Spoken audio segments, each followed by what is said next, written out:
What's going on, everybody? Hope you're all having a fantastic day today. Now today we're going to be discussing a few things that just came out from the official DICE page about Battlefield 2042. But very quickly, if you guys do want to check out any of my live streams, I will be trying out the brand new update that's coming out today. Now it's not a massive update, but they are going to be doing a few things which I will talk about a little bit later in this video. But if you guys want to see me test it out live and in action and see my personal impressions, and if I might make a video about it the next day, if you guys want to see my commentary points and, help me come up with a commentary, then by all means, tune into the live stream. We're going to start up around noon to 1 p.m. Eastern time. But the link to that channel and also all my other socials as well, my Twitter account and my Discord, are all down in the description. Now, ladies and gentlemen, for those who don't know, basically, next week will be the start of Season 1 for Battlefield 2042. Well, either the start or they're going to be actually, putting it out there and letting us see it. But basically, from the information that I've seen, everybody, all the content creators, everybody who has played the game early, all the Battlefield friends and stuff like that, are going to be able to post up their gameplay and their reviews on the 7th, and the rest of us players out there are going to be able to play it on the 8th. Now, there is some extremely mind-boggling decisions that DICE has made for Season 1, which we will be discussing a little bit later. But before we get into that, I do want to discuss a little bit more of the content that's coming within Season 1. Now, for anybody who's been watching my channel for a while, I went a little bit more into detail on this topic, which I won't go into in this video. If you guys want to see that, it's a video that I made a couple of days ago. I will have the card pop up on the screen any minute now. But there's been some more information, not data mined, this is legitimate information from DICE about the Battle Pass system and how we're going to be able to go about our business when it comes to this type of system. Now, when we first heard about the Battle Pass through the data mined information from Temporal, the only bits of information that we knew about this Battle Pass system is that there's going to be a base Battle Pass and there's going to be a premium Battle Pass, just like in Call of Duty, where you pay, like an extra 20 bucks or something like that, or extra $10. I don't know how much extra it is, and they give you an extra 20 tiers to skip through instead of having to grind through it with your actual time. DICE actually went out of their way to give us a little bit more information about this Battle Pass. Go figure, right? Of course, DICE, out of all the things that they go out of their way on, they go out of the way to talk about the system that's going to make them money. They don't care about any of the, the very game-breaking issues that are going down in Battlefield 2042 right now. Now, forget about that stuff. They're going to go into deep detail about the Battle Pass and how we can spend more of our cash. A Battlefield Bulletin over on Twitter kind of did, a little highlight of the post that DICE put out, saying new details on Battlefield 2042 Battle Pass 1 out of 2. Starting off saying year 1 pass owners equal premium. 100 tiers, 30 are available to everybody. Premium tiers reward for each of the 100 tiers, player cards, weapon charms, takedowns, Battlefield currency, plus more.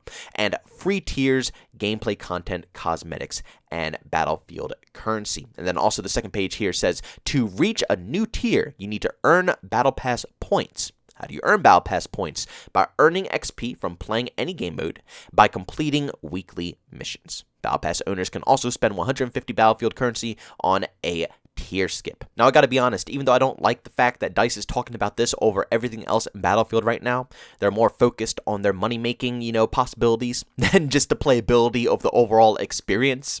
But I gotta say, this Battle Pass system will probably be the best one that we see in any game out there. You're going to be able to earn XP by not only playing any game that you want or playing the game in any way, shape, or form that you please, but at the same time, there will be weekly missions. I was requesting the same thing in Halo Infinite, but I don't know if they're ever going to pull that trigger because, once again, I don't know why 343 decided to make the game free to play. They should have just bundled it with the campaign and made it a full $60 product. I mean, it just makes no logical sense, but because it's free to play, they're probably never going to do it. But it's good to allow a player to be able to earn XP towards the Battle Pass without getting, any deduction, because in Halo Infinite, you get deducted every game that you play. You get less XP for that match played, challenge. But in this game, it will not. You'll get the same XP, you'll get the same consistency, and you can play whatever you want. And at the same time, if you want extra XP, you could do challenges on the side. It's the best of both worlds, honestly. Now, all they have to do is just add in a progression system for the Battle Pass that goes off of skill and how well you perform in matches. But I guess we're going to have to wait for the future to, for another development team to give us something like that. And also, DICE went ahead and rushed in the portal maps into all-out warfare. This was supposed to be something that happened within Season 1. We're going to get a brand new map in Season 1, and also all the portal maps will be playable in 64-player modes. and we thought we were going to have to wait a little bit, but they are going to rush that up. Like I said, I'm going to be streaming that today. Apparently, like I said, all the portal maps are in 64-player Conquest. Hopefully that makes the rotation of maps a little bit better and less boring to play.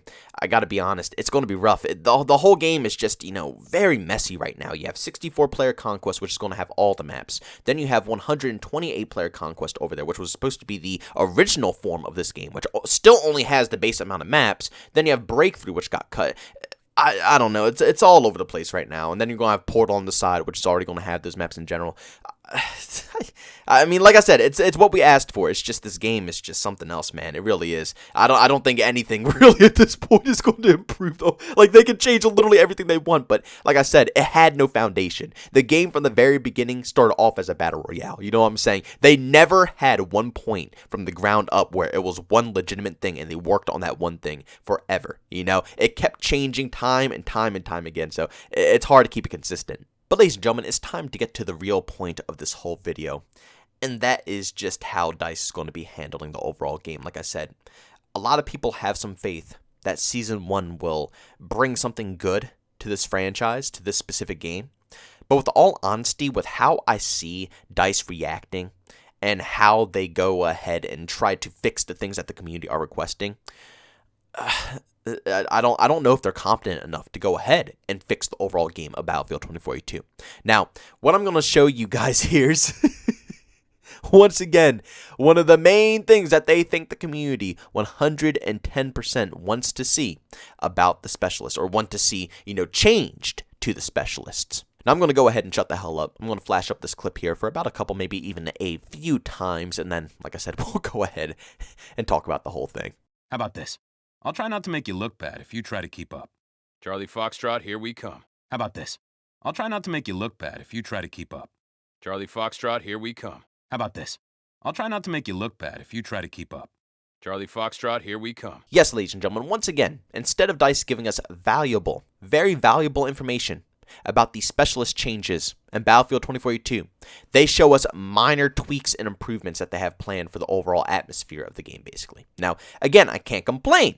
This is something the community asked for. We wanted a change of tone with all the specialists across the board, and that is what they're doing. I appreciate that. But why do you keep showing us this stuff when you know damn well this is not what is going to bring people back to your game? Nobody cares about this. It's good to see. Don't get me wrong. Like I said before, it's good to see. We asked for it.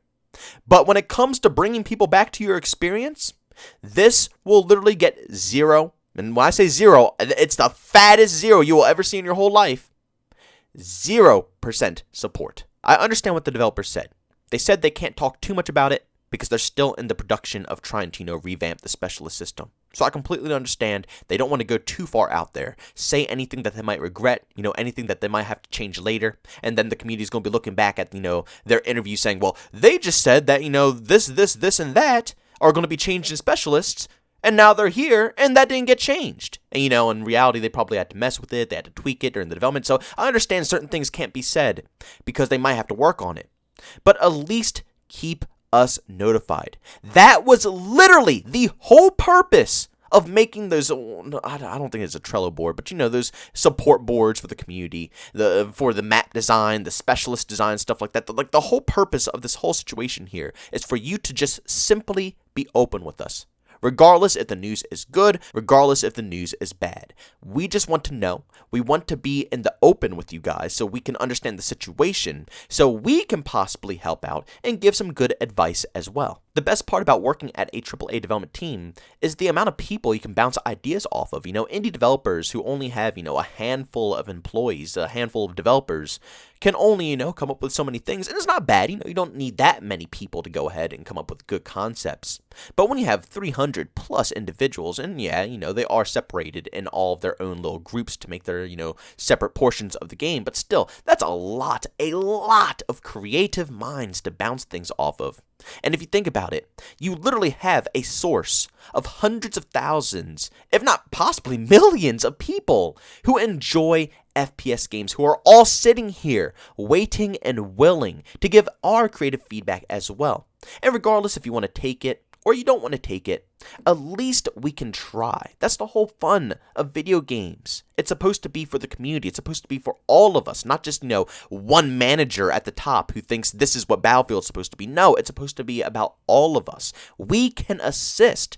We truly can. But if you're going to hide it from us and you're only going to leak out, tiny little portions that nobody gives a crap about, it's not going to help the situation. It's only going to make the trust from your community worse. And, the chances of them returning, 100% worse. But ladies and gentlemen, thanks so much for checking out this video. If you enjoyed it, make sure you leave a like. Bones, I hate it. Leave a dislike. Also, if you want to chat with me, there's two ways to do so. I have a Twitter and Discord. Both the link down in the description. And also, if you want to catch me live streams of video games, go over on Twitch. Link that is in the description as well. Guys, thanks so much for tuning in. See you on the next one.